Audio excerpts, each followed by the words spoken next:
It's obviously a great honor to receive this award in the memory of Helen Keller.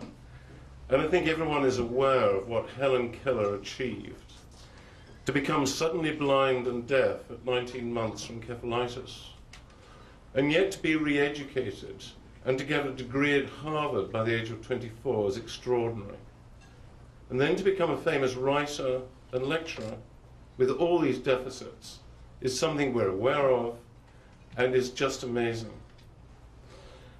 There are two things that perhaps, in her writings in particular, she comes across as the eternal optimist.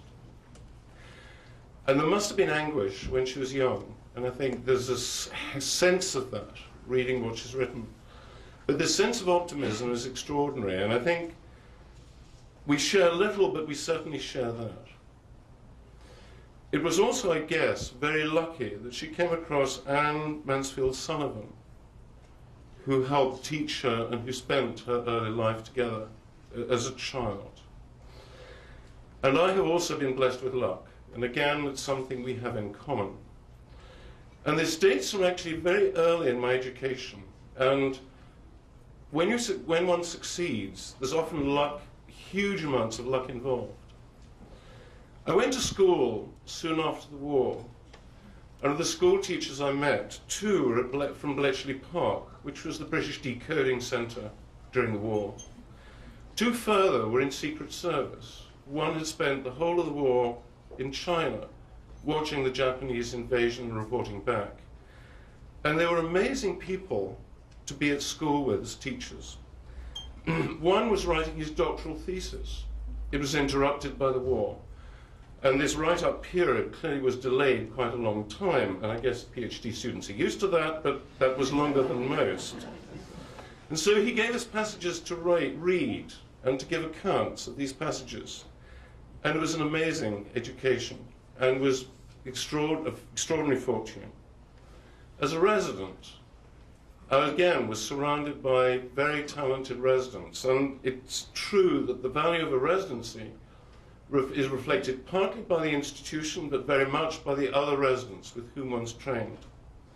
And I learned both fluorescein angiography and electrophysiology during my residency. I could do ERGs, and I could do fluoresceins.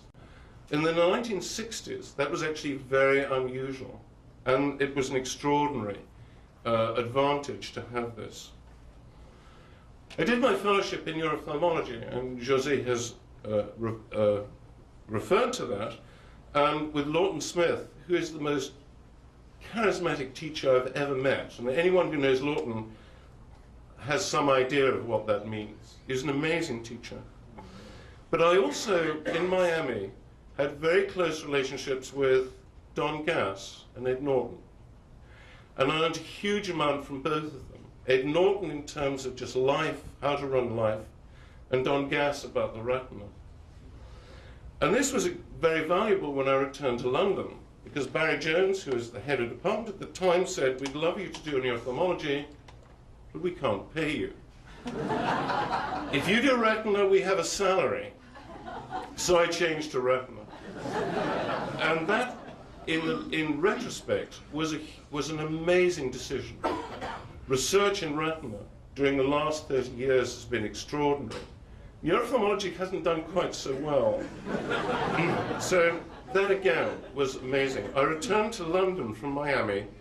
Rolf Black and Barry J. had already established separate clinics for inherited disease, long before genetic services were established anywhere else in the health service. And so we already had this. And then Marcel J. arrived and started to generate the genetic register, which is by far the biggest in the world. I worked at Moorfields, which is the biggest organized patient load anywhere in the world. Extraordinary. So we can drum up huge numbers of patients quickly, although we also have to service that clinical load as well. It's been divided into specialist services, which makes the clinical practice good, but also helps research. And the clinics are populated by patients who seem almost enthusiastic to take part in research. They're an extraordinary group who are so easy to work with. The Institute has been an extraordinary success. and to work with scientists who are keen to work with clinicians is, again, an extraordinary advantage that we have. Early on with John Marshall, Chris Ernst, and Colin Kemp, and subsequently with Fred Fitzke, Shomi, Graham Holder, who is actually hospital, not institute, but I think of you as being in that area. A wonderful group of people to work with, and that's an amazing advantage. It's also an advantage to be in London. The work in Africa on river blindness, which was over several years. Somebody at the Wellcome said, does anyone in Moorfields know about retina? If so, could they go to Cameroon and help people with fundus disease and river blindness? The same with sickle cell retinopathy. Somebody from the Wellcome said, would anyone like to go to Jamaica in winter and look at sickle cell retinopathy? So I was there every time. And the same, interestingly, with scuba diving. We think there are problems with scuba diving. Would somebody go down to Plymouth and study scuba divers? Oh, that was terrific too. And it's wonderful opportunities just being at Moorfields and the Institute. That's the first port of call for people who want help. My sabbatical year with Dean Bock was absolutely amazing. He's one of a lot of scientists who are fantastic communicators, who are willing to spend time talking to clinicians and using a language that we understand. And it takes a bit of work, but it's wonderful to be with such people and to get that communication. Finally, and Jose has already mentioned it, I really dislike management. And I'm eternally grateful to Barry J., Sue Lightman, and in particular Adam, for taking on the administrative responsibility. I realize somebody has to do it. As long as it's not me, that's great. And I'm so grateful to those who have taken on the management responsibility that perhaps I really should have done, but didn't really like to do. And finally, perhaps the greatest asset we've ever had are the supply of fellows to our department. A wonderful collection from so many different parts of the world, from different backgrounds. Some of them were very experienced clinicians and others were not, but they were all experienced clinicians when they left.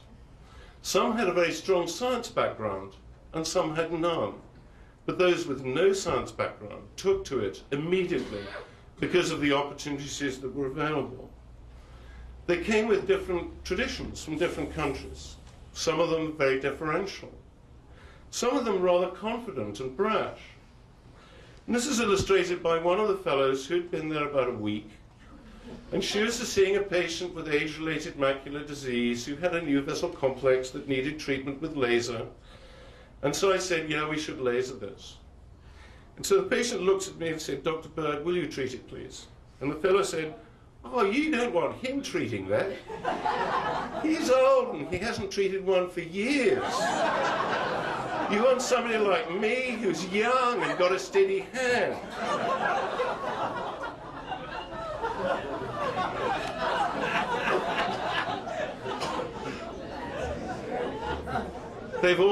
It's all been wonderful.